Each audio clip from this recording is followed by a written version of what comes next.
Hello friends, welcome back to the channel. Today we are continuing the story, What If Naruto Learned the Hiraishin under Jiraiya Namikaze's Return. This is episode 11. If you're enjoying this fanfiction, make sure to smash the like button, share it with your friends, and subscribe with the bell icon so you never miss the next episode. Alright, let's begin episode 11. It was the day after Naruto's mission to Umi no Kuni, and the blonde once again found himself in the hospital. Most people would consider this to be odd for the Uzumaki Namikaze clan head, especially since neither of the times he had been in here was he injured. Said blonde was searching the cabinets, while cursing the unhelpful nurses who don't put bottles and medicine in alphabetical order. Finally he found what he was looking for, a powerful herbal pill that would numb all pain for 1 hour. Turning around, Naruto made his way over to the bed, where the entire reason he was here was, or perhaps who would be more accurate. Anko Mitarashi was currently sitting on the bed, with both her trench coat and fishnet shirt off, allowing her curvaceous figure to be completely unimpeded. She was the reason Naruto was currently at the hospital for the second time within 2 weeks, without actually having an injury. Naruto had promised to look at her curse seal the moment he got the chance, which Anko had jumped at when she had found him and Iruka eating at Ichiraku's the night before. Said scarred Chunin instructor was sitting right next to Anko, with one of her hands in his. When Anko had asked Naruto to look at her seal, they had decided to bring Iruka along for emotional support. The academy teacher was a little apprehensive of having Anko half in front of the young blonde, however he also trusted Naruto not to be a pervert, despite the perverted jutsu said blonde had come up with in his younger days. Alright Anko, I want you to take this pill, Naruto said, handing her the pill as he explained what he was going to do. After that I'm going to take off the binding seal on the cursed mark that keeps it in check. What I need from you is to activate the seal so that I can see it in its entirety. Thanks to the pill you should not feel any of the pain you normally would when it's active. Now please take the pill. Anko hesitated for only a moment before swallowing the pill whole. As she did, Naruto moved around to her back. Unsealing his special Fuinjutsu brush, which he had created to make ink from his chakra, he took a look at the seal before getting started. Using the precise strokes that only came with years and years of experience, or 4 years worth of several hundred kage bushin training in Fuinjutsu, Naruto created a counter seal designed to get rid of the binding seal on the curse seal. When it was done, Naruto placed a hand on her neck, and began channeling chakra into the seal. The seal that bound the cursed seal and Naruto's own seal began to dissolve, melting off as if someone had put acid on it. Once the binding seal was completely gone, Naruto got down to the next step. Anko, please release the cursed seal. Taking a deep breath, Anko began to channel her chakra and her negative emotions for her former sensei into the seal, causing the black flame-like marking to spread out from the center of the mark. Naruto watched as they spread and waved about as if alive. It was exactly like when he had seen Sasuke use it. When it was done, Naruto went to work, pulling out a blank scroll as he began to copy what he saw. For about half an hour Naruto's brush strokes and Anko's breathing were the only thing heard in the room, as Naruto moved from her back to her front.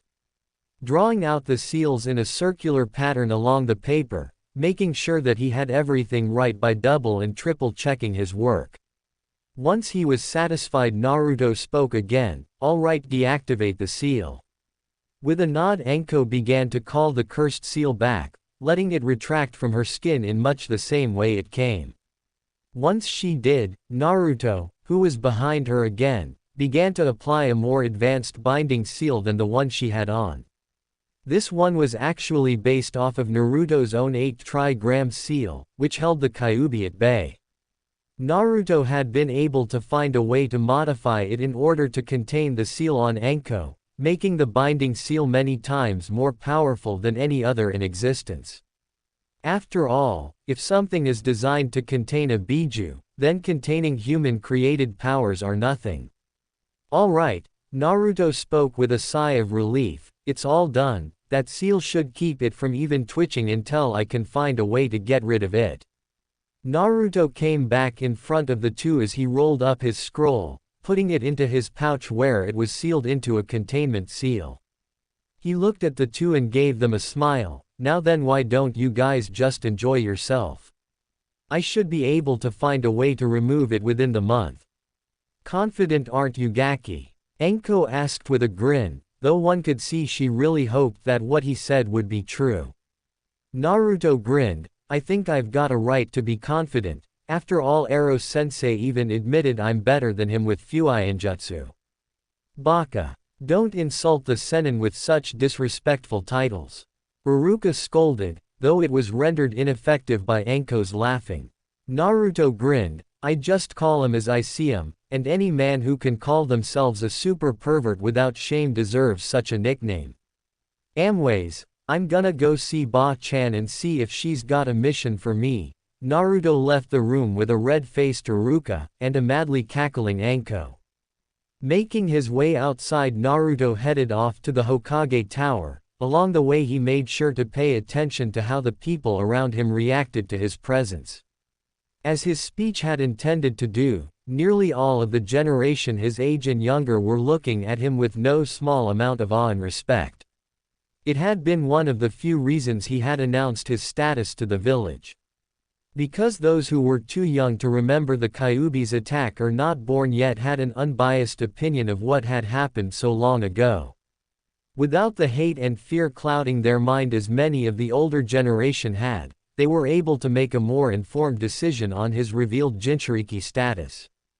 It also helped that the adults had dug their own grave, telling their children to stay away from him and then proclaiming him as a hero and the last Namikaze. They could not afford to call him a monster after that, since it would be the third time they went back on their word. Naruto also noticed how many of the people who did remember the Kyuubi attack reacted. A few were of course giving him looks of utter loathing and disgust, however those people turned their eyes as soon as he looked at them. What surprised the blonde was that they seemed to be in the minority for the most part. Many of the adults were now looking at him with shame and regret in their eyes. Showing Naruto that they truly regret their treatment of him, it was those people who would receive his forgiveness. Naruto stopped paying attention to the crowd as he walked into the Hokage Tower, moving up to the top floor where the Hokage's office was. When he got to the desk in front of the tower, Naruto found himself getting a bit of a surprise. "Isaribi?" Naruto asked as he walked up to the desk and stared at the woman behind it.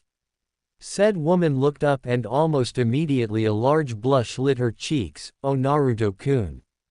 How are you today?" Naruto blinked for a moment as he looked at the woman. She looked so different than he had remembered. The most major change of course was that her scales were gone. She now had completely unblemished and healthy skin. She must have gone in and seen Tsunade early this morning or sometime yesterday, and the cure must have been easier than thought, since most operations of this nature usually took a lot longer. She was also out of those rags she had worn before, and was now in a yellow sundress that complemented her skin. It hugged her enough that Naruto could see that despite not being a kunoichi, she had a very nice figure.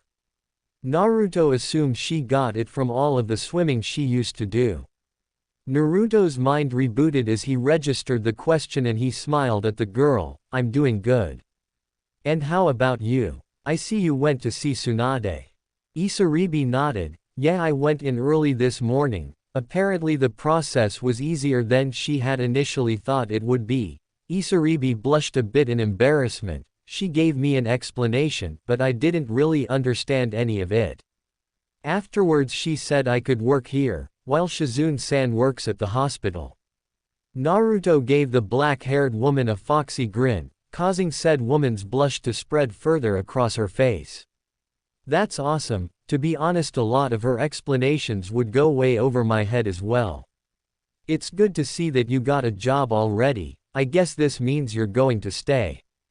Isaribi nodded. "Yeah, I mean I don't really have anywhere to go," and she looked at Naruto with a blush.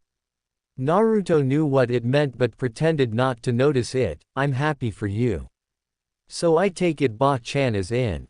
Isaribi giggled at the nickname as she nodded. Yes she is, she had actually sent an Anbu to find you.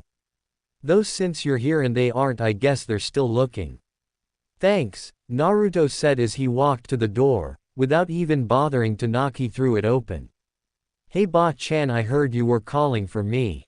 Tsunade who was sitting at her seat sighed at the name. She looked up at Naruto and covered up any guilty emotions as she began to speak.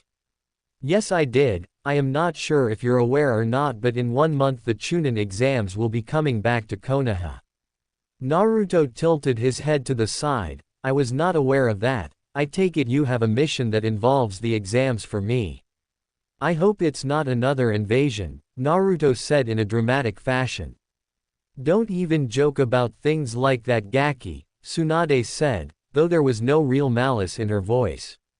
But yes I do have a mission for you involving the Chunin exams, she handed him a scroll.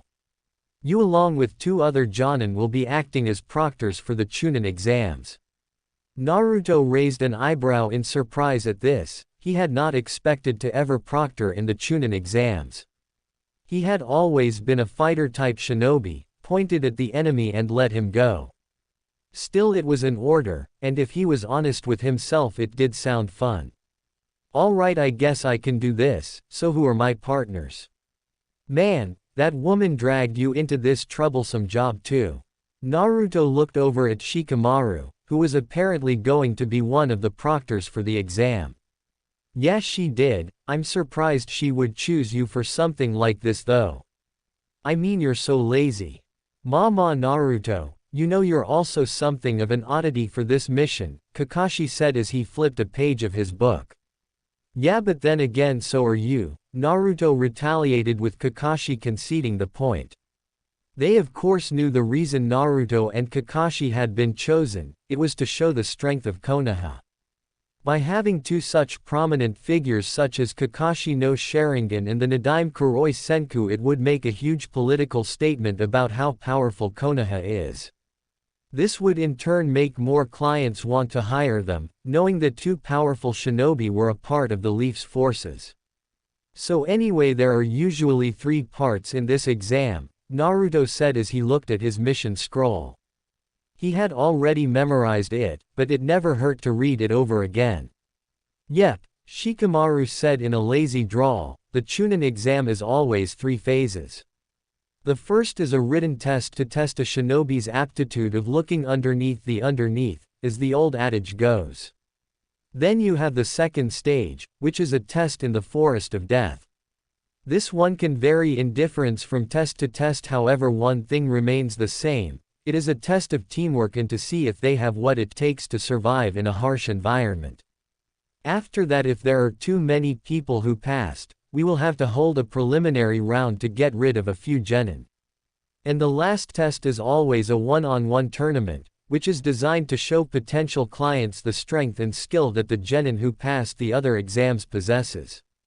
Naruto looked at Shikamaru for several seconds before speaking. Shika I think that's the most I've ever heard you speak in a single go.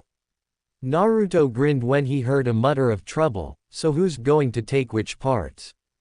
Personally I think you Shikamaru would be better at the first part, with your IQ you could probably create a test with so many twists and steps that the genin will end up failing on principle. Shikamaru nodded, that does sound like it's right up my alley, plus I won't have to do as much troublesome standing. Naruto's sweat dropped as he listened to Shikamaru's main reason for wanting the first test. Shaking his head he turned to Kakashi. What about you? I mean I figure we could go either way with the 2 that are left, which one do you want to take? Kakashi looked up from his book for a second in thought. I think I would be good for the second test. I have an idea that I think would work well with it. Plus having you as the 3rd proctor would allow Konoha to display you better to the clientele.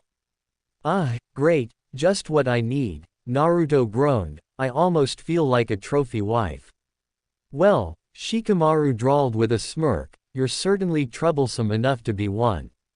Naruto narrowed his eyes at the lazy Nara heir, You may want to be careful, Shika, after all, if your mom were to hear you say that.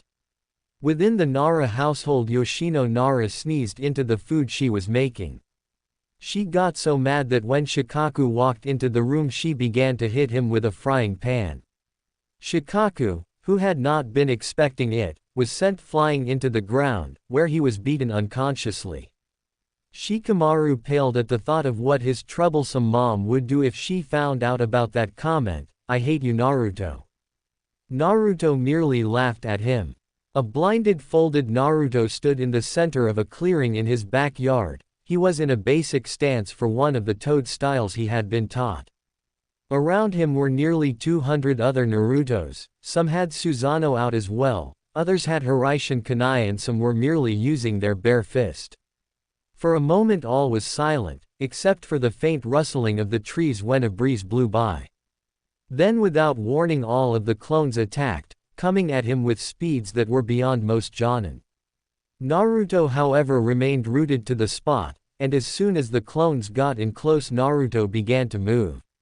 He did not attack any of them, however, but rather redirected their attacks so that they hit each other. His feet stayed in the same spot, never moving as Naruto used Susanoo to shift blades and kunai to the side. When he felt a fist go at him, Naruto would merely use a hand to redirect the attack into another clone. The style he was using was called Gamma Nintai, Toad Patience Sword Style, because of the patience and calm required to use it. Most people could never remain calm or patient when one, let alone when hundreds of people were attacking you. That was because of the nervous system and naturally ingrained reflexes that controlled automatic movement functions. In order to properly wield this style, one had to learn to turn these automatic functions off, allowing one to remain calm even in the face of certain death. For several hours Naruto continued this, neither attacking nor counter-attacking, as he simply redirected attacks, letting them flow over and around him as he stood there. Each time he destroyed a batch he would create another, larger batch of clones until he was up to 500. The object of this exercise was for him to see how long he could retain his ability to remain calm, while also increasing the size of his enemies. Finally he felt a slip in his abilities, which got him nicked on the arm. It healed up a second later, and Naruto knew he had found his limit with this so far, 550 clones. Now it's time to surpass it, Naruto muttered as he summoned 600 clones, all of which charged him the moment they were made.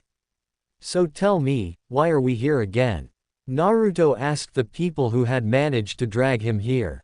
Naruto and his friends Kiba, Choji, Ino and Sakura were in one of the shinobi bars located throughout Konoha. The four had somehow managed to convince him to go with them. Not that he minded being with friends, but since he could not get drunk he did not see the point in going to a bar. "We're here because you need to let loose every onshi in a while," Kiba said in a slurred voice, before taking another shot of sake. "The lightweight here is right," Ino said, making Kiba's face gain an expression that looked somewhere between wanting to snarl at her, and wanting to hit on her. "And while I don't feel like getting myself wasted, it's a good place to hang out," Ino finished as she took a sip of her sake. Sakura nodded. "Ino's right, with all the things we do as shinobi we should take whatever opportunities we can to relax." "Yeah, I suppose so," Naruto said as he scratched his chin in thought. He gave them a grin, "And with all the goddamn council meetings I have to go to I need to let loose. Seriously, I'm starting to get the picture of why Ba-chan drinks so much. Having to deal with that group of pompous and overly arrogant windbags would make anyone want to drink themselves stupid, if for no other reason than to block out the headache they bring. You know you really shouldn't call Tsunade-sama such a disrespectful name," Sakura said with a frown as she drank her non-alcoholic juice. Once upon a time she would have hit him for saying something like that. However, she knew he was not the little boy he used to be anymore and would probably not take well to getting a fist smashed on his head anymore. Besides, he was right about her drinking habits. Naruto shrugged. "It's a term of endearment, Sakura. I don't give these titles to just anyone, you know." Besides, she knows she loves it, she just hasn't realized it yet. Whatever, Sakura replied, not really wanting to get into an argument over something like that. Man, speaking of the Hokage, Kiba muttered as he took another shot of sake, she's hot. Sakura smacked him on the back of the head while Ino kicked him in the shin, causing the Inuzuka heir to howl in pain. Baka! Sakura shouted, don't be so disrespectful to Tsunade-sama like that. Kiba was just about to reply when another voice yelled out, you bitch! Naruto and the others turned their attention to see four men surrounding a woman. One of the men lunged at said woman, with the woman dodging a little to the left with a little bit of a drunken swagger, before smashing her fist into the man's face. The man was sent flying back into one of the tables, breaking it and spilling several drinks. That was when the woman stood up and Naruto felt his eyes widen as he realized who it was. The woman was none other than Yugao. The blonde shinobi instantly noticed that she looked worse than she had when they first met. Her hair was unkempt and her eyes were bloodshot and had bags in them. She was obviously drunk from the way she was swaying, but she also looked like she had just gotten out of the hospital as well. Naruto noticed several bruises on her face, bruises he was sure she had not gotten from these men. Alright, who wants some more? Yugao asked as she got into a sloppy taijutsu stance. Cunt! One of the men yelled out as he charged at her. Before he could get even 5 feet from her, a fist planted itself right into his chest with all the force of a rhino. The man was soon sent flying backwards, crashing through not only a table but straight through the wall. Naruto stood up and looked at the last two men coldly. I suggest you leave this woman alone. The dead tone in the blonde's voice caused the two men to shudder. Naruto sent a dose of killing intent their way and smiled when they began stumbling over themselves in their haste to leave. Naruto sighed and was about to turn around, until a pair of arms around his waist. That was so romantic, Naruto-kun. Naruto felt a slight shiver pass through him as Yugao pressed her assets into his back, while struggling to stand up properly. Naruto turned around in her grip as he pulled her arms off of him, placing one around his neck as he held her up by her waist. Naruto turned to the bartender, I'm sorry for the damage, please put it under the tab name Uzumaki Namikaze. Many of the patrons began to whisper at the name, having recognized it in him. Naruto ignored this as he sent an apologetic expression to his friends, before leaving with Yugao. Who was that? Ino asked with a hint of curiosity and jealousy, and how did she know Naruto-kun? I don't know, but a drunk like her doesn't deserve someone like Naruto. Sakura said in an angry voice. Ino looked at Sakura and grinned, why Sakura, is that jealousy in your voice? Said girl's face turned the same color as her hair. Don't be ridiculous, I'm not jealous. I just don't think someone like her is good enough for Naruto. Ino just grinned a knowing grin. It was at that moment that Kiba decided to make his presence known. Who cares who she is? That chick was hot. Both Ino and Sakura got tics. Looking at each other they both nodded. Rearing their fists back, the two women smashed them into the back of Kiba's head. The end result was Kiba's face getting sent right into the wooden table, with said table breaking and sending Choji's food all over the place. Choji looked at the food and soon began to cry anime tears, while Kiba was knocked unconscious with swirls in his eyes. Naruto resisted the intense urge to groan. He wondered how it was that he found himself in situations like this.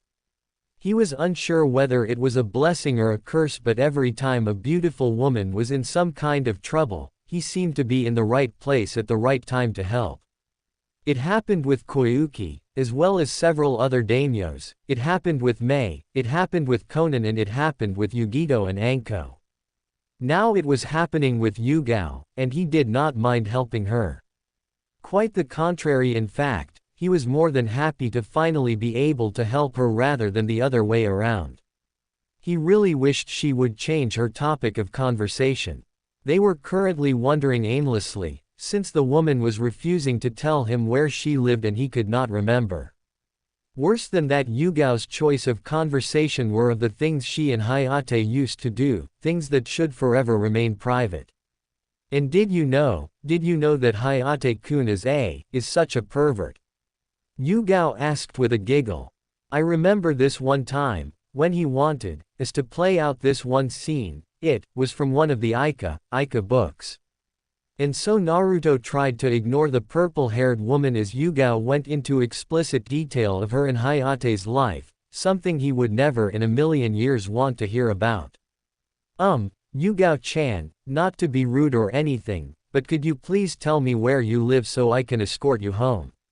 Naruto asked after finally having enough listening to her talk, which was something he would have expected from Anko. He was forced to stop walking when Yugao began to shake. Naruto turned his head to look at her and frowned, wondering if she was cold. That was when he noticed that there were now tears coming out of her eyes, which were hidden by her bangs. Naruto felt a twinge of guilt at seeing this, feeling this was somehow his fault for sounding so abrupt. He had always hated watching women get hurt, and it was worse when it was someone close to him. Naruto put a hand under Yugao's chin, gently lifting it up so he could see her eyes. Grayish-brown met cerulean blue. When Yugao saw Naruto's eyes, which if she and any other girl that ever saw them were honest with themselves, were easily the most beautiful eyes ever seen, she instantly felt warm and safe. Of course this caused her to start tearing up even more, as she lunged at the blonde shinobi and began crying into his chest. Naruto had absolutely no clue what to do in this situation. One minute she was talking about her life with her former lover Hayate, and the next she's crying her eyes out. So he did what he always did when trying to comfort a woman. He simply pulled her closer, resting one hand on her mid-back while the other began to run through her hair. Naruto began to whisper sweet nothings in Yugao's ear, letting her know that he was right here for her. It seemed like several hours when in truth it was only 15 minutes that they had been like this. Yugao's breath eventually began to even out and Naruto realized she had fallen asleep. She didn't even tell me where she lives, Naruto muttered to himself with a sigh. Knowing he could not leave her here, Naruto gently lifted the woman up bridal style and began his trek to his house. When he got to the gate, Naruto let his chakra flare to open it. Walking into the yard, Naruto made a clone to open the door. As he walked in, the clone closed it and followed the original. Naruto made his way upstairs and chose one of the rooms, having the clone open it so he could make his way inside. The clone followed him and went over to the bed, lifting the sheets before dispelling. Naruto gently set the purple-haired woman in the bed, taking off her shoes and moving over to place them by the door. He walked back and brought the sheets up over Yugao, who was mumbling Hayate's name in her sleep and looked like she was having a nightmare. Naruto tucked her in and sat down on the bed, running his hands through her hair until her whatever she was dreaming of seemed to subside. The blonde shinobi frowned as he looked at the woman. While he had noticed how bad she looked when they had met at the memorial stone, she had not looked nearly as bad as she did now. The bags under her eyes were much more prominent, showing that she had barely gotten any sleep and was probably overworking herself with missions. Her breathing was also sounding a little strained. While Naruto was no medical ninja, he was more than skilled in the medical field to recognize that her injuries from her last mission had not healed yet. Knowing she was a friend of Yugao's, Naruto had explained his history with the purple-haired Anbu to Anko and asked if she knew what exactly was going on with Yugao. She had informed him that Yugao had not been doing well since Hayate's death. It seemed that no matter what her friends did, nothing seemed to work. Anko had hoped that Naruto could somehow help Yugao, since he had a small history with her and no one else was able to do anything. Unfortunately, the blonde did not even know where to start, though that did not mean he would do nothing. Naruto brushed some of the hair out of Yugao's face, leaning down and kissing her on the forehead before getting up and leaving. The next morning, Yugao Izuki woke up with a massive hangover, groaning as she held onto her head as she sat up in bed. She slowly opened her eyes, so that they would not get hurt from her oversensitive eyes overloading from the light in the room. It was then that she realized she was not in her apartment, nor in any of her friends' apartments. She looked around and saw that the room she was in was nice. It reminded her of some of the 4- and 5-star hotels she had stayed at when dealing with nobles. The bed was a deep crimson color, with soft and plush pillows. On the left-hand side was a dresser with a reading lamp on it. Farther along the wall was a door that led to a walk-in closet. On the other side was a door that was slightly ajar to show a bathroom. No doubt it would be just as opulent as the room she was in now. The carpet looked extremely soft and matched the color of her bed. Meanwhile the walls were a light blue that contrasted with the sheets and floor. As she looked around the room, Yugao tried to remember what had happened last night. She could not remember too much. She remembered going out on another S-rank mission and had almost gotten herself killed when they ended up fighting an S-rank missing ninja and several Chunin-level ninja. It had only been thanks to one of her comrades carrying her back to Konoha while she had only been half-conscious and near death from blood loss that she survived. After she had woken up, Yugao snuck out of the hospital like usual. She then went to look for her friends in the hopes they would want to get a drink. However, she had not been able to find any of them, deciding she did not care if Yugao had gone to get drunk by herself.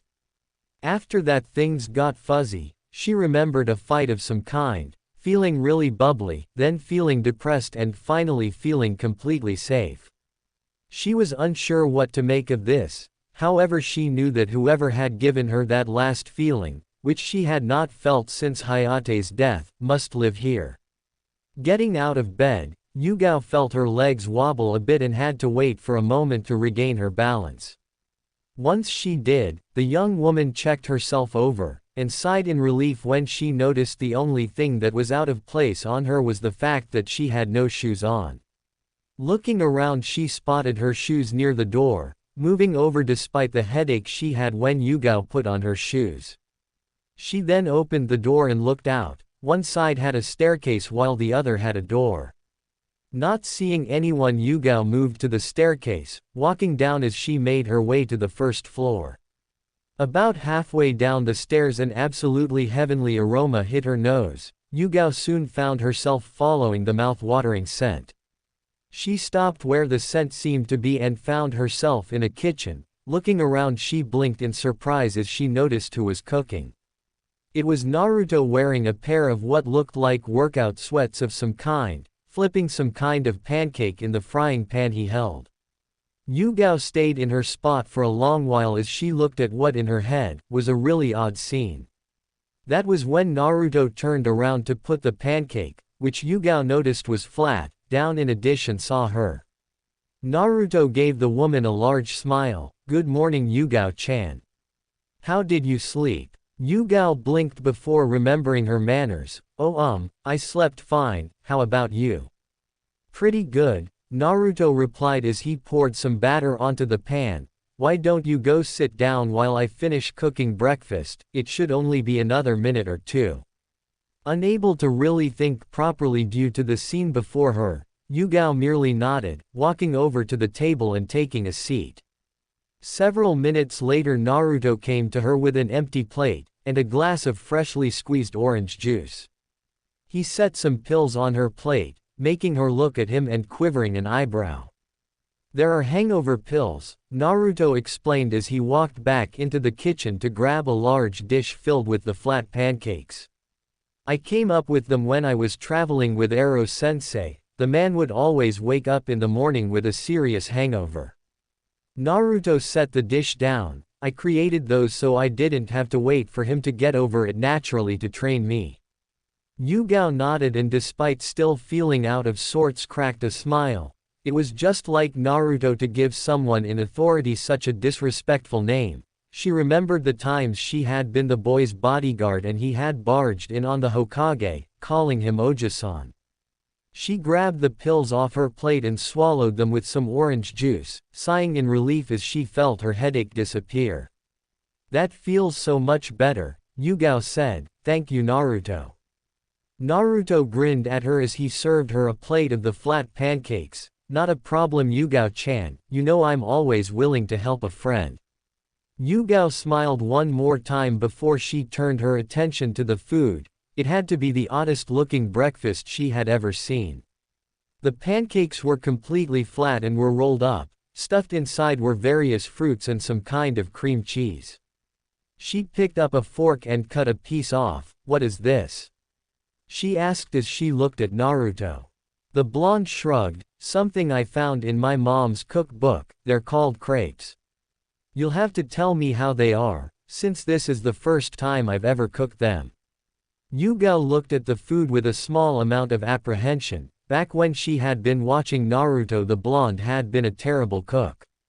All he had been able to cook was instant ramen, and that was only because all you had to do was pour water into it, put it into a microwave and set the timer. Still, it did not look bad, and it certainly smelled delicious. In the end she decided not to be rude. She took a bite of the food, her eyes promptly widened as the absolutely amazing burst of flavor overcame her.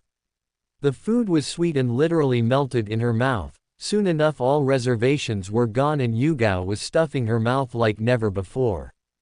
However, she stopped when she heard a laugh. Looking up, she found Naruto laughing at her and instantly blushed in embarrassment. "So I take the food for good then?" Naruto asked with mirth clearly visible in his eyes. Yugao blushed even more as she began to feel absolutely mortified with how terrible and messy she had started to eat. She put down her fork as she tried to regain some of her dignity. "It's delicious," she complimented though her red cheeks remained. "I honestly don't think I've ever tasted something this good." She looked over at him and noticed that his plate was empty. "Aren't you going to eat?" Naruto shook his head. "It wouldn't matter if I did since I'm just a clone." Yugao looked at him in surprise. She had not even realized she had been talking to a clone this whole time. The real Naruto is most likely just finishing with his workout. "I was made to make you two breakfast and keep you company until he got here." Yugao had to smile at Naruto's thoughtfulness, knowing that he cared so much about her invoked an oddly warming feeling in her. "Good morning Yugao-chan." Yugao blinked as the clone at the seat dispelled, and a few seconds later another Naruto took its place and began piling crepes on his plate. He paused for a moment as the memories of the clone hit him. He looked over at Yugao and grinned. "I'm pleased to know you like my food so much," Naruto told her. "It's really good," Yugao said as she repeated what she told the clone. "Where did you learn to cook?" Naruto scratched the back of his head sheepishly. "Well, when I was traveling with Ero-sensei I got to try a lot of different foods besides ramen. I guess after a while I just wanted to try and cook for myself, so I went to a library and grabbed several cookbooks and well," he trailed off with a shrug. The rest of the meal was eaten in a comfortable silence, as Naruto hummed a soft tune and Yugao went into her own thoughts. The young woman was feeling a bit confused as she ate there with Naruto. A part of her loved it, this warm feeling that she had been missing for so long. And yet another part of her felt like she was betraying Hayate, that by feeling what she had felt with him when she was with another person was a betrayal to him. Her thoughts began to get more and more distraught and depressing as she continued this line of thought. Eventually they became too much and she stood up. "Is Yugao-chan doing something wrong?" Naruto asked as he too stood up. I'm sorry Naruto, but I have to go," Yugao said as she headed towards the door. Before she could reach it, a pair of arms wrapped around her waist, causing the young woman to stiffen. "Yugao," Naruto said in a soft tone that belied how worried he was, "what's wrong? Please talk to me." The young woman's voice cracked as she shook the tears from her eyes. "I'm sorry I can't." With that she shook herself out of Naruto's arms, opening the door. She left before Naruto could try and stop her. For a long moment the blonde shinobi just stood there, wondering how he could help the woman who had helped him when he was a child. He closed his eyes for a moment, deciding that he would talk with Anko and Kurenai when he got the chance. He looked over at the clock on the wall and noticed that he had a meeting with Shikamaru and Kakashi in a little while. Soon he too was out of the door and on his way. "Are you ready, Anko?" Naruto asked as he, Anko and Iruka once again found themselves in the hospital. It was the last day before the Chunin exams started and Naruto had been busy, whether it was going to meet up with Shikamaru and Kakashi or looking for a way to get rid of Anko's cursed seal. The blonde had once again barely found any time for himself. Despite not having much time, Naruto had been able to find a way to get rid of the cursed seal. Through his study he had learned two things. The first was that the seal was actually a transference of a bloodline that existed on someone. Jiraiya had told him it was a man named Jugo, a person who was considered to be psychotic and violent. He was in one of Orochimaru's hideouts. They had not been able to find out anything else, but it was enough. The second was that the seal that allowed the enzymes from Jugo to work was made from a mixture of Orochimaru's blood and chakra. This was why he had to bite the person to inject the enzyme. Each fang contained a portion of Orochimaru's blood and chakra as well as the enzymes. The way Naruto planned on getting rid of the seal was in theory quite simple. In execution, however, it would be difficult and painful. Using Anko's weight in her own blood, Naruto had created a large sealing array in the room he planned to use. The blood was mixed with Naruto's chakra, which he would use to overpower Orochimaru's chakra. In essence, what he was doing was fighting Orochimaru for dominance over the cursed seal. With him in control, he could simply will the seal away.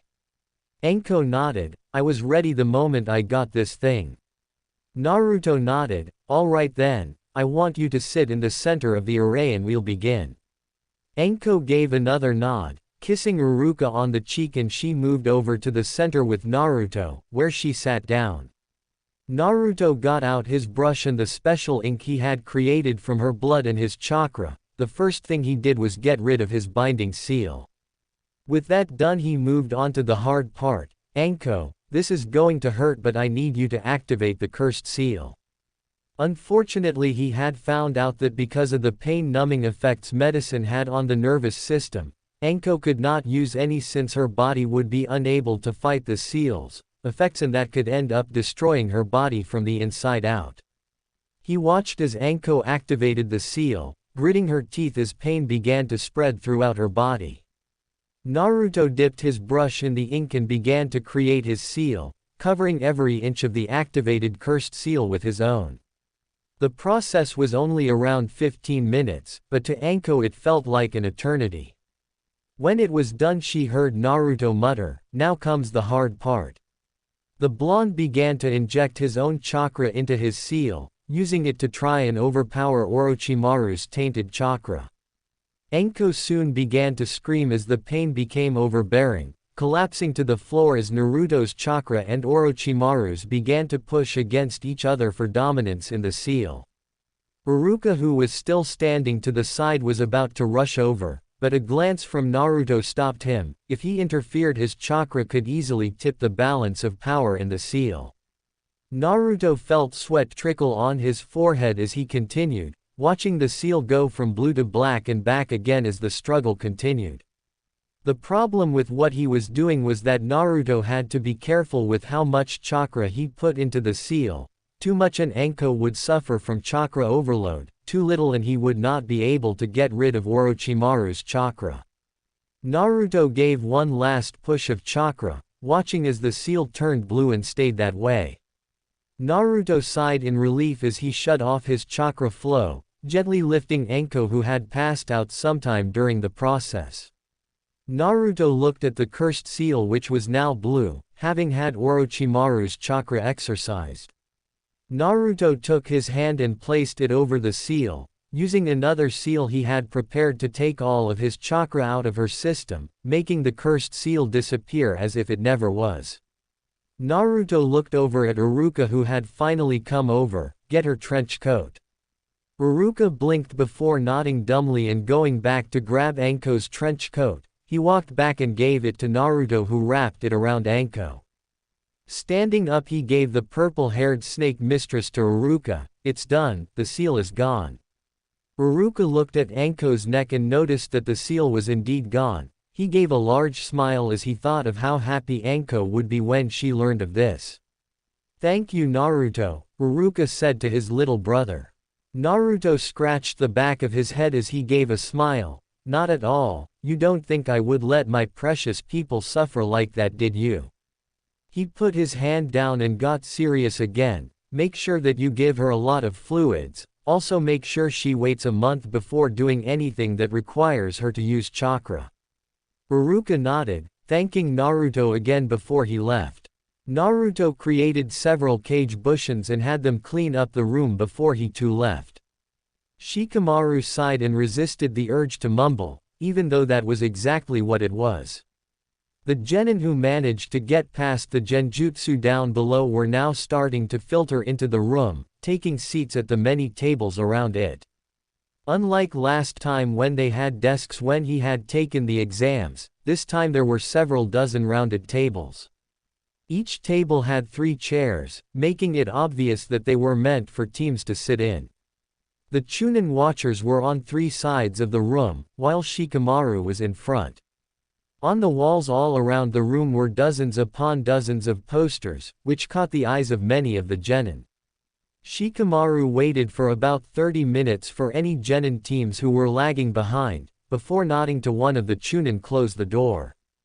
Shikamaru stood up and with a lazy expression got started with the test. Alright, listen up you troublesome children. Many genin sweat dropped at the lazy tone in their proctor's voice, which said Proctor ignored as he began to explain the test to them. As you know, this is the first stage of the Chunin exams. I want you to listen as I explain the rules because it would be too troublesome to go over them again. Shikamaru paused as he looked around. First rule, there can be no talking during this test. If either I or the seers see you talking, you will get 2 points docked off. For those who get seen 3 times, you will be automatically disqualified. Second rule, you are not allowed to look anywhere but in front of you. Again, 2 points will be docked off if you do this, and 3 times getting caught will get you sent out of here. Fourth rule, any ninja caught cheating will get 2 points docked off as well. If you haven't figured out what will happen when you're caught 3 times, then that's for you because I'm not gonna explain again. Now for the final rule, this is a team test, meaning that if one of your teammates fails, so does the rest of the team. The genin soon erupted into shouts, telling Shikamaru how it was not fair and how that was the dumbest rule they ever heard. The Nara heir just groaned, why did I have to be picked for such a troublesome mission? Naruto looked around the Jonin room as he sat on one of the couches in it. He had decided since he was proctoring in this exam that it would be a good opportunity to hang out with his fellow Jonin. The room itself was very basic. It looked almost like an apartment's main room. There was a kitchen area and a living area where the couches were located, which had a basic television set. Currently occupying the area besides himself was Kakashi, who was reading his book and giggling perversely. Genma, who had gotten a genin team about 2 years ago, after he had gotten his promotion from Tokubetsu Jonin to join. Ebisu, who Naruto knew, was Konohamaru, Moegi and Udon's sensei. And surprisingly enough, Anko Mitarashi. After their last mission to Umi and then Naruto getting rid of her cursed seal, he and Anko had become fairly good friends. The two were in many ways similar, mainly in how they had both been hated by the village for things beyond their control. Because of this they had found something of kindred spirits in each other, and Anko had become a sister figure to him. A very creepy, blood-loving, psychotic sister, but a sister nonetheless. Oftentimes when Iruka was at the academy or working, Anko would hang around with him, either going out to dango or ramen, depending on who won their spars. Naruto turned to look at Ebisu, so Konohamaru and his team are in the Chunin exams this year. Yes, Ebisu said in his somewhat prissy voice as he adjusted his sunglasses. They still have much to learn, but they have gotten stronger and understand the value of teamwork. I figured it would be best to let them see some of the competition, That way if they don't make Chunin this year they know how much harder they need to train. Naruto nodded as Genma spoke up. I hear you're actually one of the proctors this year. Naruto gave the man a grin, of course. Ba-chan figured I was the best man for the job because of how totally awesome I am. For a moment all was silent as those who had not heard of Naruto's use of disrespectful suffixes for authority figures registered what he had just called the Hokage. When they did there were 4 different reactions. Ebisu looked like he was about to shit himself with a scandalous expression on his face as he gaped at the blonde. Genma made several sputtering and choking noises. Kakashi ignored the whole thing as he gave a perverted giggle. Meanwhile Anko had just fallen onto the floor, holding her sides as she took wheezing breaths while laughing. Damn kid, Gemma said as he got himself under control, rolling the toothpick in his mouth around. I always knew you had balls, what with those pranks you used to pull and all. But to call Hokage-sama that. You think that's bad, Anko said as she got back into her seat still wheezing. You should hear what he calls Jiraiya. Everyone turned to Naruto expectantly, causing the blonde man to sweat. Well you see I figured since he had proclaimed himself to be a super pervert, Naruto said as he put up quotes with his hands. I figured that a good name for him would be Ero-sensei, or if he's not your sensei you could just call him Ero-senin. Somewhere in Tsuki no Kuni, Jiraiya was spying on the bathhouses when he sneezed. Did you hear that? It must be a pervert. Let's get him. Jiraiya's eyes widened as the wall separating the male and female sides broke. Several women in towels had somehow managed to get numerous weapons in their hands. From bats and pitchforks, to giant butcher knives. One of the girls pointed to Jiraiya. There he is. Let's beat him, girls. Jiraiya paled before taking off, trying to avoid the deadly swings which were aimed at his main parts. Somehow he knew this was Naruto's fault. I'll get you for this Gaki.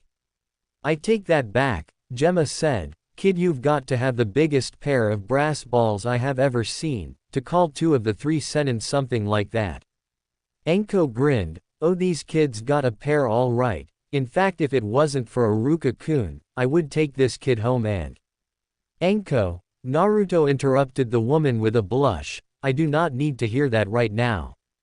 Anko pouted for a second before looking at the clock. The lazy bastard should be about finished with his test. She looked over at Kakashi who had just released another perverted giggle. Hey Cyclops, aren't you, I don't know, going to go over there or something? Kakashi looked up from his book and looked over at the clock. He then just shrugged and went back to his book. Nah, he said in a lazy voice, I've still got at least 3 more hours.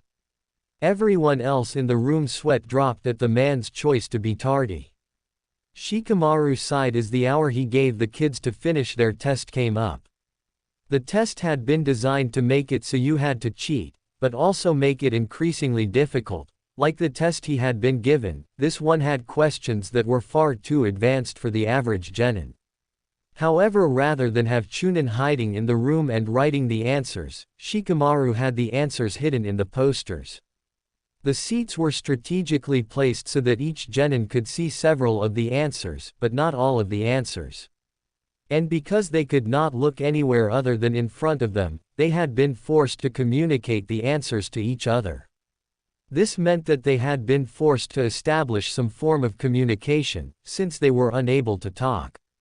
Some had done this through Morse code, others had given foot nudges and some had just used eye contact. The last question had been a riddle that could only be solved when all of the previous questions had been answered. In the end 32 of the 70 teams had passed. Troublesome, I thought it would be less, Shikamaru sighed. Oh well. At least they were no longer his responsibility. Congratulations to all of those who have passed, Shikamaru said in the same lazy voice he had used throughout the whole exam. All of you will now need to wait for your second proctor to get here. Good luck in the next exam and I hope to never see your troublesome faces again. With that, Shikamaru and the Chunin seers disappeared within a puff of smoke, leaving the genin to themselves. Man, Konohamaru said as he stretched out in his seat. I'm so glad that's over with. Konohamaru let out a loud yawn. That test was absolutely boring, and it was so hard and pointless. I would rather take this test again than go where we have to go next, Udon said. I hear that the second exam takes place in the Forest of Death. I've heard a lot of rumors about that place, Moegi said as she agreed with Udon. I heard that there are giant insects and tigers that love to feast on human flesh. It's supposed to be a really dangerous place. Who cares how dangerous it is? Konohamaru said as he stood up and put a foot on his chair. I'm not afraid of some forest of death. I will face anything that comes my way, only then will I be able to defeat Naruto ni-san. Moegi and Udon both looked amused as Konohamaru went on another, beat my rival, rants that had been getting more and more frequent. Ever since news of what Naruto did to Kiri reached Konoha, the young Sarutobi had started pushing himself even harder to beat his ni-san and hero. Of course they could not blame him, after all they both felt quite a bit of hero worship for the blonde shinobi too. Man, that was so boring, an orange-haired genin from Kiri said. The young man looked to be about in his mid to late teens, with spiky orange hair and brown eyes with a height of 5 feet 8 inches. He was wearing a pair of white and black cameo-style pants, which were tucked into a pair of black shinobi sandals. On his torso was a sleeveless black shirt showing off his muscles, and wrapped on his left arm was his Kiri Hidia 8. In his left hand was a large black sword with no guard with the tip on the ground, which he twirled the hilt of around in his hand. Seriously, could this be any more boring? Shut up, Ichigo, said the other male on the team. This man stood at a height of around 5 feet 7 inches and had red hair done up in a head tie, making his head look like a pineapple with his Hidia 8 around his head. Around his eyes was a weird-looking tattoo that looked kind of like seals. Like his companion, he was wearing cameo pants, except they were in the opposite color. Likewise, his shirt was long sleeve instead of short sleeve. On his hands were a pair of black fingerless gloves. You just didn't like the test because it was too much for that tiny brain of yours to comprehend. Ichigo growled as he stood up. You want to say that again, Renji? Did you not hear me the first time? Renji asked with a smirk. You better watch yourself, Squiggles, otherwise I might have to beat the crap out of you again, Ichigo said. Now it was his turn to grin as Renji stood up and glared. What did you call me, Carrot Top? You heard me, Pineapple. Soon the two boys were face to face and glaring at each other. Will you two stop fighting? Asked the only girl in the group. This had black eyes and black hair with a single bang going down the middle, and was only around 5 feet 1 inch in height. Unlike the others, she was wearing a black shikisho and hakama, with tabi socks and sandals. Her Kiri Hidia 8 could be seen hanging around her neck. I'm gonna pound your face into the ground. Bring it on, a strawberry. The girl soon gained several tick marks, as her two teammates continued to glare at each other and insult each other. Will you two shut up and sit down? Instantly the two boys were in their seats, along with everyone else in the room. Sorry, Rukia, they said with a pale face, not wanting to piss their teammate off. Eventually the genin all began to talk again as they waited for the second proctor of the Chunin exams. And waited. And waited. And waited. Gah! Konohamaru yelled as he grabbed his hair. Where the hell is the second proctor? I swear if I have to wait one more minute I'm gonna beat the crap out of him. Many others nodded in agreement with the young Sarutobi's statement. Thankfully at just that moment their second proctor walked through the door. Many sweat dropped as this man looked even lazier than their first proctor, which they had not thought was possible. He looked up from his porno and gazed out across the students, with a single eye that was half-lidded in a lazy and uncaring manner. He mumbled to himself, there's more than I thought there would be. Konohamaru and Ichigo quickly stood up from their seats and yelled, you're late. Kakashi looked at the two before giving everyone an eye smile. Well, you see, I was on my way here when I ran into a cat stuck in a tree, so I had to get it down. Only I found out that it was a black cat, so I had to take the long way around, and that was when I got lost on the road of life. Kakashi gave himself a mental pat on the back for coming up with such a brilliant excuse, which was really just combining several excuses he had already used when being late, but they didn't need to know that. None of the genin were even able to say anything, having been so shocked at hearing such a lame excuse that it had rendered them speechless. Kakashi went back to his book as he spoke. Anyways, meet me at the entrance to Training Ground 44 in 1 hour. Those who don't make it in an hour will be automatically disqualified. Yane. With that, Kakashi disappeared in a puff of smoke, leaving the grumbling genin to get up and head to Training Ground 44. Kakashi gave a perverse giggle as he read his book, Ika Ika, Civil War, Special Red Edition. Oche-chan, you naughty naughty girl. Looking up from his book for a moment, he noticed that a few genin were starting to trickle in. Shrugging, he went back to his book, continuing his perverted giggling, much to many of the females' ire. After an hour of waiting, Kakashi snapped his book shut, putting it into his pouch before pulling out a bell. Now that this is the second stage of the Chunin exam, I would like to welcome all of you to the Forest of Death, Kakashi said.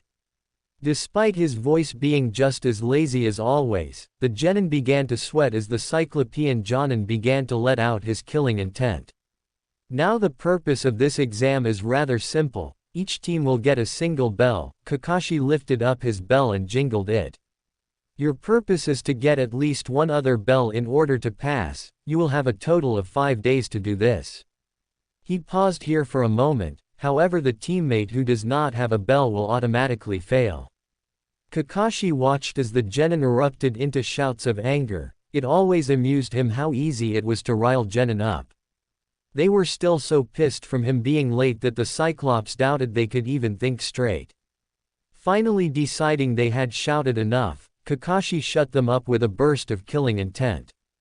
Good, now that I've got your attention, I need you all to do something else. A Chunin appeared next to Kakashi with several sheets of paper.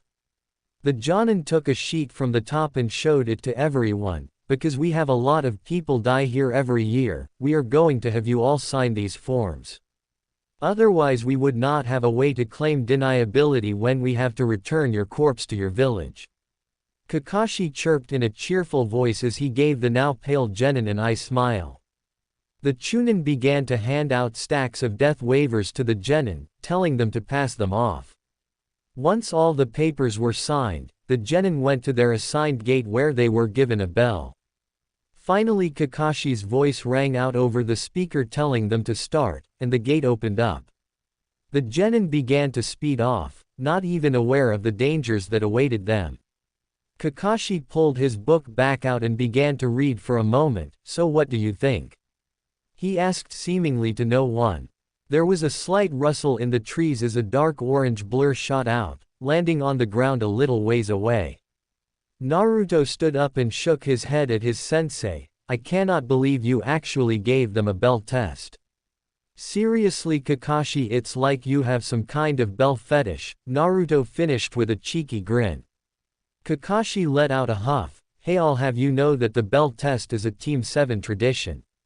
Naruto merely laughed. Right, I suppose it is. He was going to say more when several screams pierced the air. Naruto looked out into the forest. Well, looks like the fun has started already. Seems so, Kakashi said as he flipped another page of his book. Well, I'm going to go in, Naruto said. I'll see ya later, sensei. The blonde tossed a wave over his shoulder, before he jumped into the forest and sped off. Naruto was smiling as he lay on the bed that was located in one of the rooms reserved for the proctor. His smile widened when he heard a low moan from the woman that his hands were currently trailing up and down, gently running along her back. Said woman was none other than the blue-haired beauty Konan, who had called for him to summon her just a little while ago. Unfortunately, since they were in the middle of the second stage of the Chunin exams and also in Konoha, Naruto could not take her out like he usually did. But Conan did not seem to care, having told him that as long as she could be with him then nothing else mattered. Morning sleeping beauty, Naruto said with a grin as Conan lifted her head up and looked at him with her beautiful amber eyes. Conan smiled at him as she leaned into him and gave him a kiss. Naruto felt a shiver pass through his spine as he felt the woman's nearly unclothed rub against his chest. He was now absolutely positive that Conan did in fact wear her night clothes just to tease him, if for no other reason than the coy smile she gave him after every time she noticed his reaction. The blue-haired woman had been getting a lot bolder in her teasing recently, not that Naruto was going to complain since he greatly enjoyed her more teasing personality.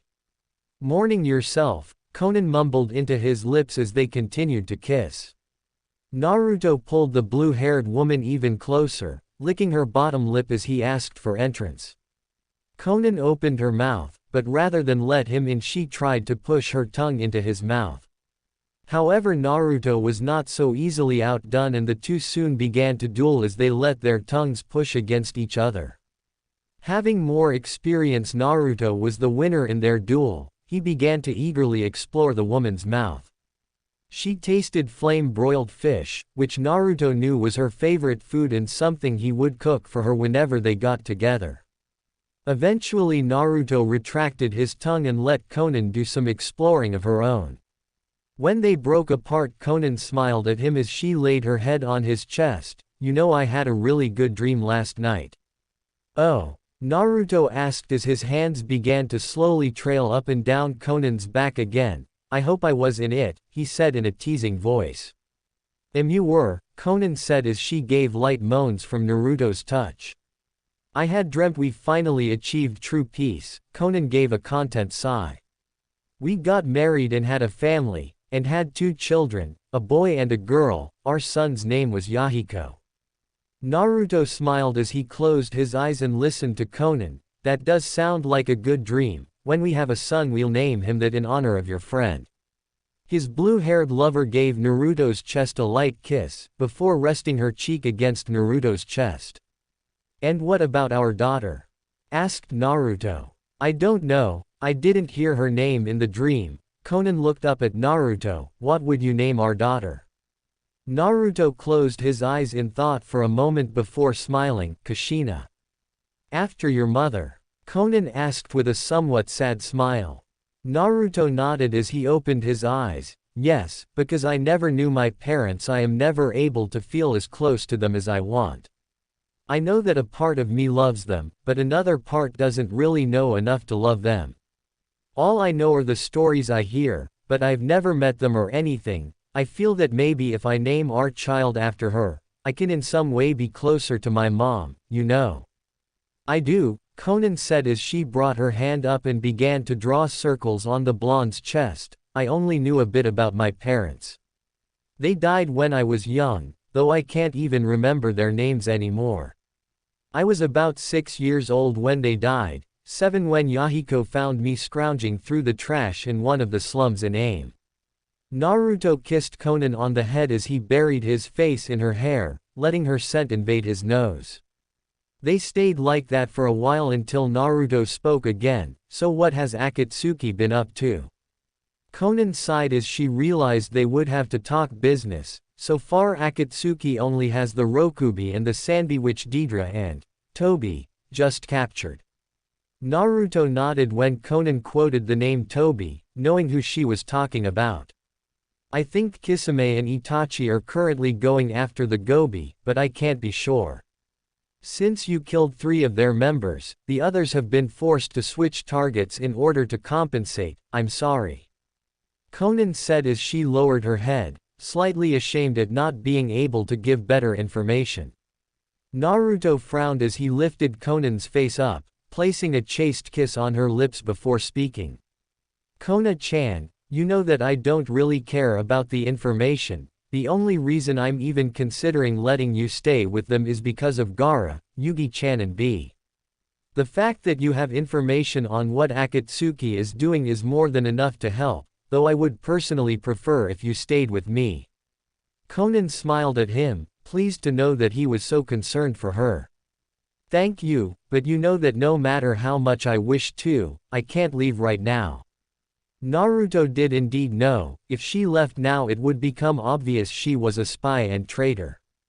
They would then hunt her down and kill her, and Naruto knew that while he was strong enough to fight almost everyone in Akatsuki, he still might not be able to defeat Pain, and he knew for a fact that right now he could not defeat Madara. I know, Naruto sighed before giving Konan a grin, doesn't mean I can't dream though, right? Konan giggled as she shook her head, missing Naruto's mischievous smirk. In one quick move Naruto flipped the two over, startling Konan who was now under Naruto as the blonde straddled her waist. You know I'm kind of tired of talking about all of this Akatsuki business. Konan grinned when she saw Naruto's smirk, then what do you want to talk about? In answer Naruto closed the distance between them. For the rest of their time together the two of them used their lips for something other than discussion. 5 days had come and gone and all those who had passed the second test were now standing in one of the Forest of Death Tower's many chambers. Tsunade looked out over the genin and frowned at the number of teams that had passed. 8 teams had passed, so there were a total of 24 genin there. That was even more than when the Konoha 11 had been in the exams. It also meant they were going to have a preliminary test. She should have known Kakashi would be too lazy to make a test that was actually hard. She was going to pound that open pervert Jonin for not coming up with another test. Standing a little ways from Tsunade, Kakashi let out a shiver but chalked it up to the weather and continued to read his book. I would like to congratulate you all for making it this far in the Chunin exams, Tsunade said as she decided to get the ball rolling. Before we begin the final stage, I regret to inform you that. She was unable to say any more, as she and everyone else in the room became completely gobsmacked. Just before the platform she was on, something none of the people here had seen was happening. Ice was shooting out from the ground. They were large towering ice spikes that came out of the floor in each other. The entire thing looked like a large and creepy ice castle. It was something you would think you would find in a fantasy book. Once the ice castle was fully created it began to crack, leaving long lines to run up and down its entire length as arcs of lightning shot out from the cracks. Finally the entire structure shattered into a million pieces, forcing everyone there to cover their eyes. When they opened them again they saw one Naruto Uzumaki Namikaze standing where the ice castle had been. Naruto grinned at the surprised and shocked looks he was getting from his peers, as well as the looks of envy he was getting from the genin. Hokage-sama, why don't I explain what's going on? Naruto said as he turned to her. Okay, Tsunade said in a dumbfounded voice. Naruto grinned as he turned back to the genin. Alright. My name is Naruto Uzumaki Namikaze and I'm going to be your proctor for the third exam.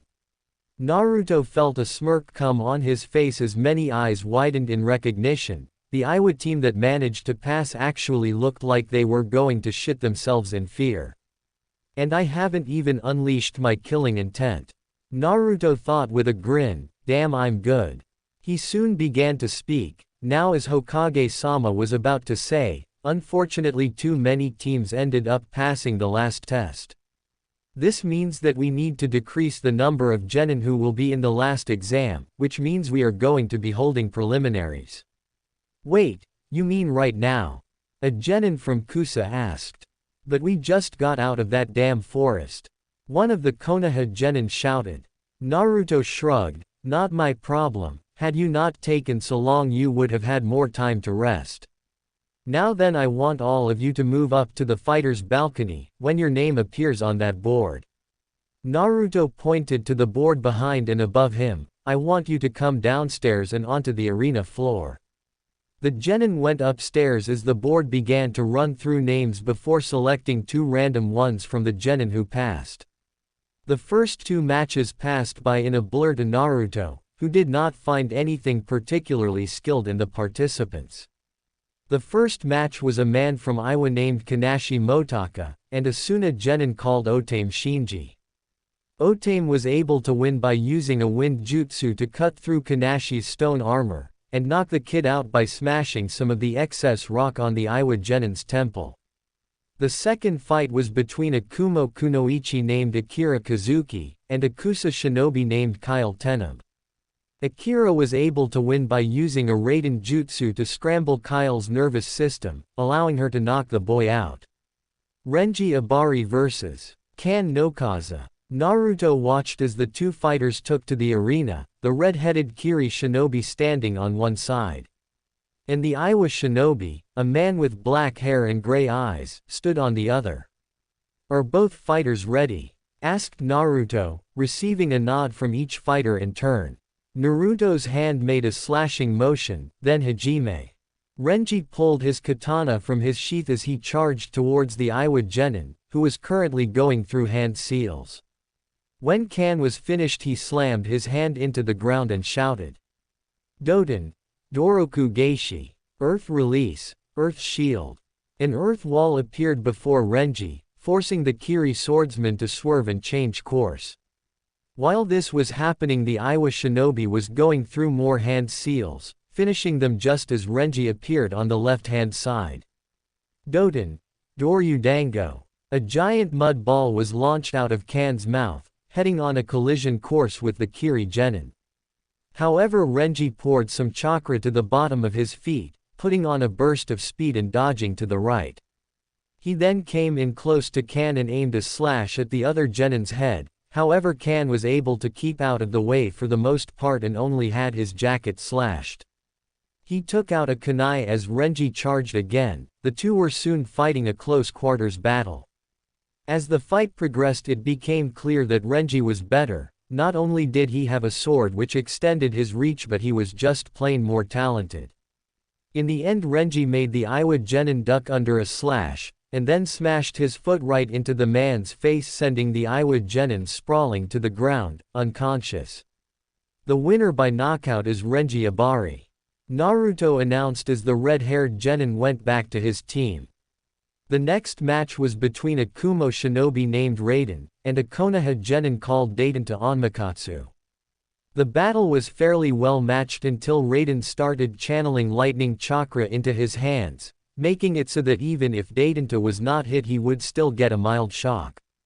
The Konoha Genin eventually received so many electrical burns that he just ended up passing out from the pain. Konohamaru Sarutobi vs. Notoru Ikaze. "Alright," Konohamaru shouted as he forsook the stairs, and simply jumped over the railing. Landing on the floor with a spring in his step, he looked at his opponent and grinned. The other Genin was a Kusa shinobi who was fairly tall and had a blocky build. Obviously he was a taijutsu fighter. He did not react to Konohamaru's eagerness, and merely got into his taijutsu stance. "Are both fighters ready?" asked Naruto, receiving a nod from Notoru. "Of course I'm ready," Konohamaru yelled. "Let's do this." Naruto grinned, then Hajime. Notoru kicked off the ground and rushed towards Konohamaru. Meanwhile, the young Sarutobi was going through several hand seals. When finished, he placed a hand to his mouth, as he called out his jutsu. Kaiten, Gokyako no Jutsu. A decent-sized fireball shot from Konohamaru's mouth, and barreled towards Notoru, who was forced to roll to the right in order to avoid being burnt to a crisp. When he got back up, it was to notice that Konohamaru was not in his original position. The Kusa Genin was about to look around when he was forced to roll in order to avoid several kunai. Coming up, he turned to the left and saw Konohamaru going through several more hand seals. He rushed up to the Konoha Genin just as the young Sarutobi slammed his hands into the ground. Doten, Doryu Taiga, Earth Style, Earth Flow River. A river of mud came out from the ground and smashed into the Kusa shinobi, knocking the man off balance. Naruto saw Konohamaru go through even more hand signs, and recognized that the young boy was going to use one of Hiraishin's favorite collaboration jutsu. Kaiten, Enden. Fire Release, Fire Bullet. A small flame bullet was launched from Konohamaru's mouth, igniting the mud river and consuming everything in it. The Konoha genin waited to see if his jutsu had worked, only to be surprised when he did not see Notoru anywhere. That changed when he fist rammed into the back of his head, sending the young boy sprawling across the ground. Thankfully Konohamaru was able to flip himself up and dodge another attack, thus began a taijutsu battle between the two. However, Konohamaru, despite being decent in taijutsu, was not as good as the larger boy. He was forced to weave and dodge between strikes as bruises from several hits appeared on his skin. Realizing that he had to get out of the boy's reach, Konohamaru grabbed several smoke pellets from his pouch and threw them into the ground. Managing to slip around the Kusa ninja's guard, Konohamaru gained some distance and tried to think of a plan. He had already used too much chakra. Those 3 jutsu were C to B rank and more than most genin could perform. That left close quarter combat, however taijutsu was out of the question. Grabbing a scroll from his back, Konohamaru unsealed its contents to reveal a long black staff. He got into the Sarutobi-style bujutsu stance, as he waited for the smoke to clear. When it did, Konohamaru ran at Notoru, launching a strike from the left. As the other man went to block, Konohamaru switched and struck from the right, smacking the genin across his shoulder and making him stumble a bit. With the added reach and versatility the staff offered to the boy, Konohamaru was able to drive Notoru back, eventually managing to crack the other genin in the back of the head, making the boy crumble to the floor.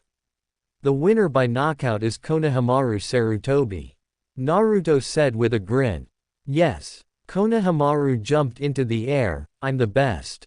He ran up the stairs to where his teammates were, getting congratulations from them. The next match was between the last Iwa shinobi, a tall man called Hitor Gozan, and Asuna shinobi with black hair and green eyes, who went by the name Juka Karatake. The fight lasted a little longer than the others, as it was a pure taijutsu match and their styles contrasted with and counteracted each other. Hitor used his muscle and weight to give hard, heavy hits that broke bones. Juka's style relied on speed, flexibility and counter-attacking, but he could not do as much damage to the Iwa genin. Eventually though, Juka was able to win by launching a Senbon into the other genin's neck, knocking the genin out cold. Moegi Utatane vs. Hanabi Hyuga. The two fighters walked down to the arena floor and glared at each other. Naruto could tell they had some kind of rivalry going on.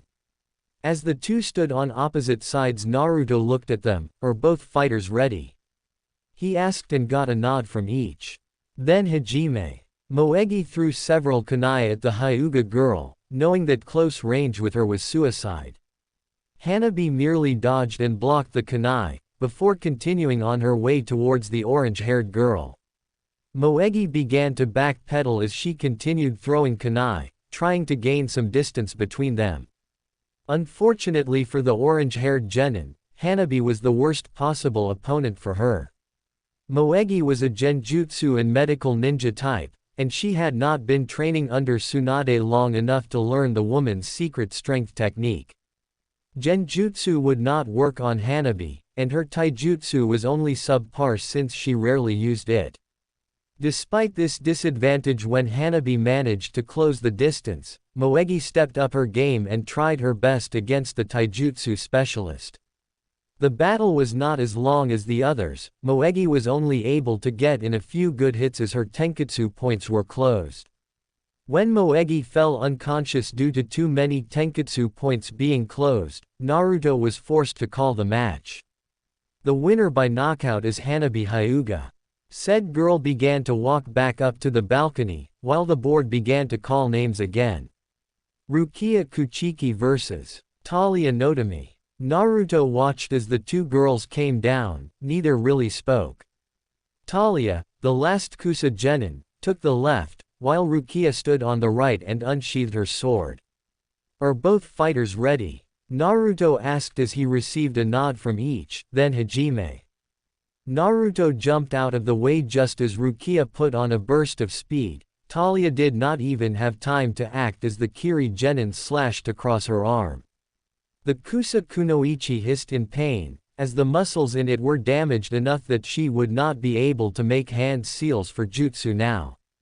She threw several shuriken with her good hand, but Rukia just knocked them away as she came in.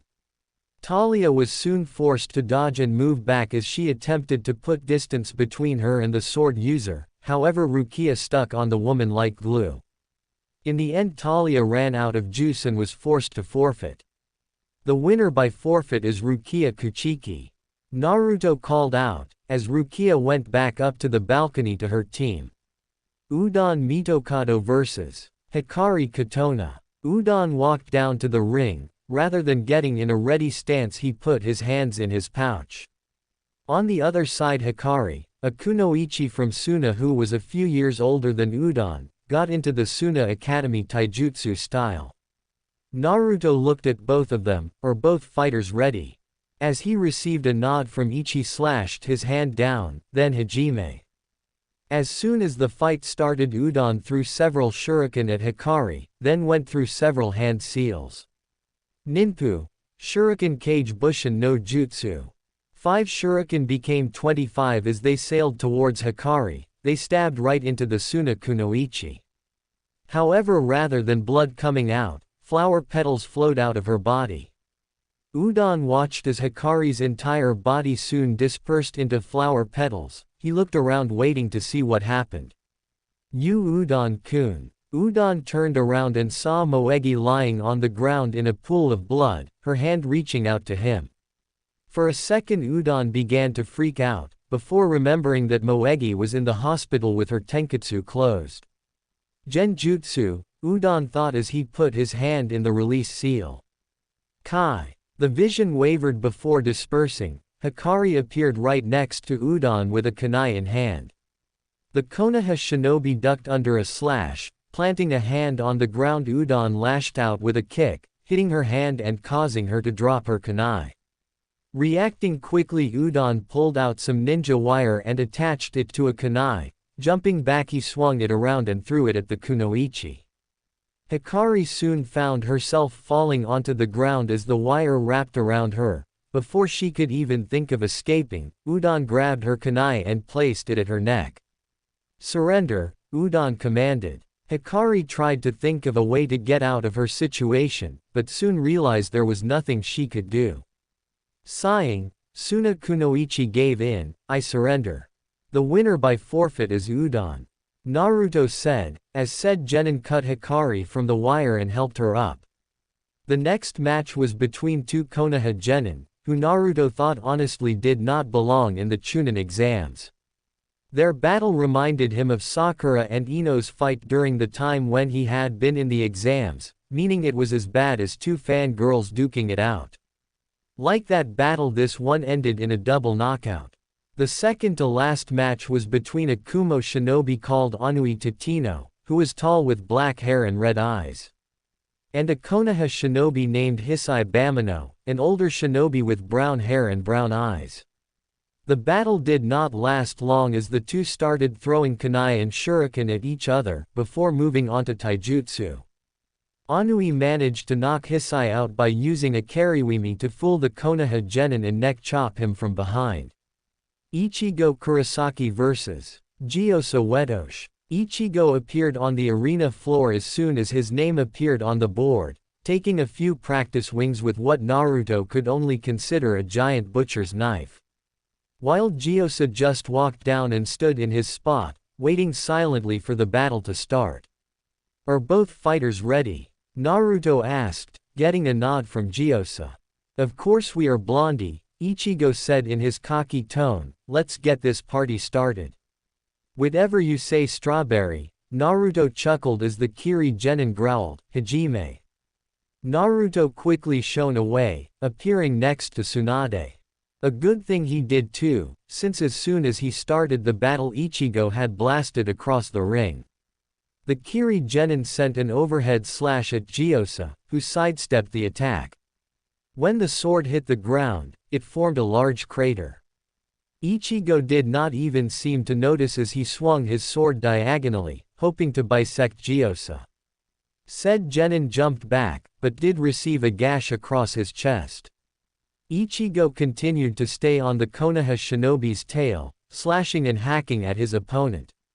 Knowing he could not stay on the defensive forever, Gyusa reached into his kunai pouch and pulled out several smoke pellets.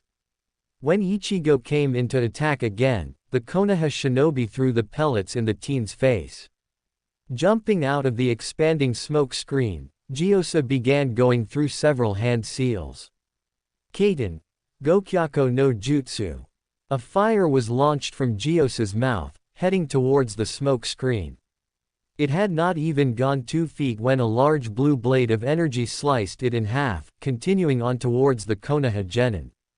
Gyusa jumped out of the way, letting the blade slice into the wall instead of him. That was all the opportunity Ichigo needed to appear right in front of him, beginning the game of cat and mouse again. Naruto looked at Ichigo's blade as he analyzed the attack just used. Interestingly, it seems to be a chakra-based attack similar to the ones the samurai of Tatsu no Kuni use. However, it also has some fundamental difference, namely that it's stronger and takes less control to release it. Judging by the amount of raw chakra put into that attack, I feel it's safe to assume that the more chakra put into it the stronger the attack becomes. It may also have something to do with the sword he is using, which kind of reminds me of the swords that are used by the Kiri no Shinobigatana Nananin Shu. I wonder if I can create a technique similar to that and use it with Susanoo. Naruto looked back at the battle just in time to see Ichigo smash the pommel of his sword against Gyusa's face. The Konoha shinobi landed on the ground completely dazed and out of it. Seeing that the genin was not going to get up, Naruto called the match. The winner by knockout is Carrot Top. What did you call me, Fishcake? Ichigo growled as he glared at the blonde ninja. Naruto grinned. What, you don't like your new nickname? Well, I suppose I can just call you Strawberry again. Now listen here you, I don't care if you are an S-class shinobi, I'll still kick your ass. Ichigo shouted as he glared at Naruto. Naruto gave him a smirk. Right, you think that? But you should know, even if by some miracle you did defeat me, Mei-chan would melt your balls off. Ichigo paled as he remembered the rumor that this man and his Mizukage were very intimate with each other.